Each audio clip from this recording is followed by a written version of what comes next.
Francis Pedro AMUZU né le 19 novembre 2025. Tout laisse le croire et cela n'est pas une surprise pour les observateurs avertis que Faure-Gnassingbé qui, en aucun cas, n'a tourné le dos à l'Occident. Preuve, la dernière visite de celui-ci en France avant celle de la Russie, soit en tête-à-tête avec Poutine et ce, au nez et la barbe de tous ceux qui ont cru naïvement que la Russie n'ayant pas colonisé l'Afrique est forcément l'ami des Africains. Depuis l'épopée des terroristes dans le Sahel avec l'arrivée de Wagner au Mali, au Burkina Faso, puis au Niger, certains Togolais ont jeté leur dévolu, sinon, leur sympathie sur la Russie en hissant sur un piédestal Vladimir Poutine comme le sauveur du continent noir. Ces Togolais ont ignoré la boutade du général de Gaulle selon laquelle les pays n'ont pas d'amis, ils n'ont que des relations d'intérêt. Aussi, bon nombre de Togolais ont fantasmé sur la puissance militaire de la Russie qui, d'après eux, allait nous débarrasser de l'Occident et de sa mainmise sur nos richesses par son soutien aux dictateurs qui maintiennent nos pays dans la situation d'assistés permanents qu'on leur connaît depuis des lustres. Et la Russie a déjà signé plusieurs accords avec le Togo au rang desquels on peut citer l'accord de coopération militaire qui n'a ni fait l'objet d'un examen au Parlement, ni reçu l'onction du peuple via un référendum comme cela devait l'être. La visite de Faure-Gnassingbé en Russie est, en définitive, le couronnement d'une volonté manifeste du régime RPT et unir de se garantir, de plus, le soutien de Poutine qui cherche à conquérir l'Afrique et par ricochet, à s'approprier une part importante des ressources minières que disposent nos pays. N'est-ce pas que le ministre des Affaires étrangères du Togo, Robert Dussey a donné le ton dans une de ses sorties d'il y a quelques mois, je cite. 70% des Togolais seront d'accord pour que le Togo intègre l'AES.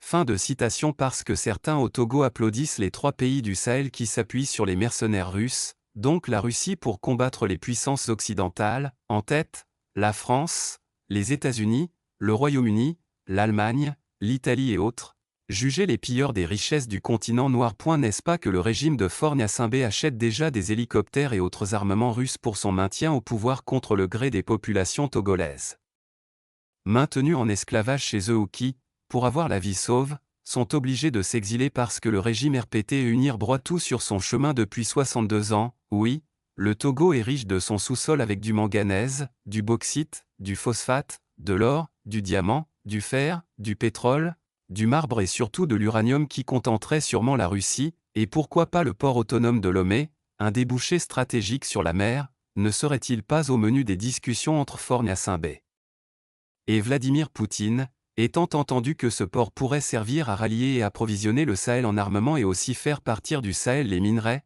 or et pétrole, qui y sont exploités avec l'aide de Wagner. C'est bien une vérité que la Russie n'a pas colonisé l'Afrique. Bien évidemment que ce fait historique ne peut pas être une raison pour nous autres Noirs de penser que la Russie viendrait nous débarrasser des Occidentaux pour nos beaux yeux, car, il n'y a qu'à voir ce qu'elle a fait en Europe de l'Est, pour ne citer qu'un seul exemple, le printemps de Prague où les chars russes y sont rentrés pour arrêter le président Alexandre Dubček et plusieurs dirigeants du Parti communiste tchécoslovaque et s'emparer de la Tchécoslovaquie et ce, bien évidemment, en dehors de la répression sanglante des populations en Hongrie le 4 novembre 1956 par les troupes soviétiques. Pour rappel, le président tchécoslovaque Alexandre Dubček, nouvellement arrivé au pouvoir, avait fait des réformes démocratiques et économiques pour soulager la population tchèque. Ces réformes étaient perçues comme un crime de lèse-majesté et jugées inacceptables par Moscou et les pays du pacte de Varsovie qui craignaient que cela fasse tache d'huile chez eux. Ainsi, dans la nuit du 20 au 21 août 1968, la Russie et ses alliés ont envahi la Tchécoslovaquie et ont fait signer un protocole aux dirigeants tchèques qu'ils ont amenés de force à Moscou, lequel protocole qui abroge les réformes qui accordent à la population la liberté d'expression et de presse, la libre circulation des personnes et des avantages économiques. Les Togolais, eux, sont fixés maintenant. Le régime qui les gouverne et dont ils n'en veulent plus, s'accorde avec la Russie dont ils pensent tout le bien. Il est à espérer que tous ceux qui ont frénétiquement applaudi la Russie dans le Sahel, mettent du bémol dans leurs argumentaires et jugent dorénavant sur facture et de façon probante les actions de Poutine dans notre pays et sur tout le continent africain. À eu demeurant, l'Afrique se taillera son chemin pour se construire et redorer son blason par elle-même et uniquement par son travail et son sérieux. Les populations togolaises quant à elles, devront cesser de louvoyer vers un hypothétique messie pour se donner les moyens de restaurer leur dignité longtemps bafouée. Mot-clé, RPT Unirussier Togo. Article précédent SUNU Bank Togo. Une soirée sous le signe de la confiance et de l'ambition.